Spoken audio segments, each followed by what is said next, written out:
In this video, we're going to talk about culture, ethnicity, and race, and how they are different. So let's start with culture, which is very broad, and this has to do with shared customs and tradition. It's kind of like just the norms of a particular group of people or a particular area. One example that I'm going to use, I live in southern Louisiana, so many of my students also, even though it's an online class, you probably are joining from somewhere in southern Louisiana. You probably live there, so you're probably familiar with general things about our culture that may seem weird to people from the outside. We have things like we get off of school for Mardi Gras typically. I mean, that would be ridiculous if somebody says, actually, no, you need to come to school on Fat Tuesday, on Mardi Gras. The fact that we expect to be off of school on Mardi Gras, we expect to go to parades or some sort of festivities that we know when Mardi Gras is. You know, there are people in the country who don't even know when it is.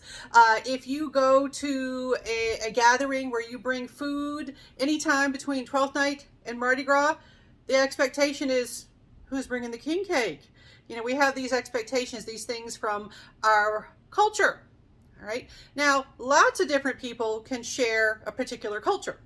Now, we also need to talk about ethnicity and race. And a lot of times people use these terms as if they're interchangeable, and really they're not.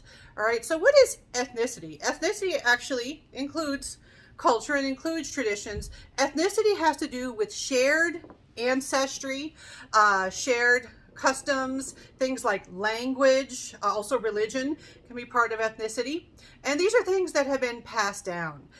So someone might, they might look back on their family and they might say, oh, okay, well, my family has passed on this language. Someone might speak Cajun French, or they might speak Spanish.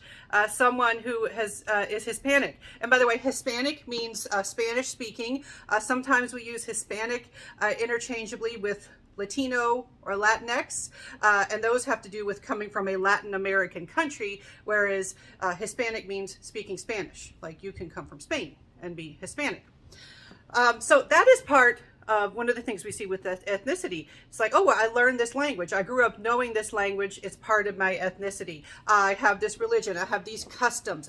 I have these shared ancestors that contribute certain things about me through my ethnicity.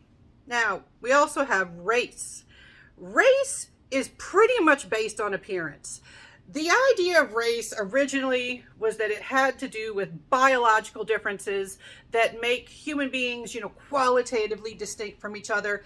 We now know there are a lot of problems with the concept of race. We actually see that there are way more differences within a race than between the races, for example. But we still use it. I mean, we know that you look at somebody and you code them in your mind as belonging to a particular race. So we can't pretend like race isn't there. Usually with research, we focus more on ethnicity, but sometimes we do focus on race, but not so much the race itself as the experiences of someone who has a particular race. So someone who looks different, like someone where people look at them and they say, oh, you are Asian. And then they might get the follow-up questions, what type are you? Or someone who has darker than my complexion. Someone might look at them and say, okay, well, you're not white. What brand? What brand of not white are you? And why do people care about that? It's often to feed our stereotypes, our expectations of particular races. It's a whole other chapter that's often covered in many psychology classes about the problems with race and how we think about race. But when we talk about race, we are essentially talking about appearance. All right, so make sure you know the difference between culture, ethnicity, and race. And so whenever we use those terms, be aware of what specifically that we're talking about.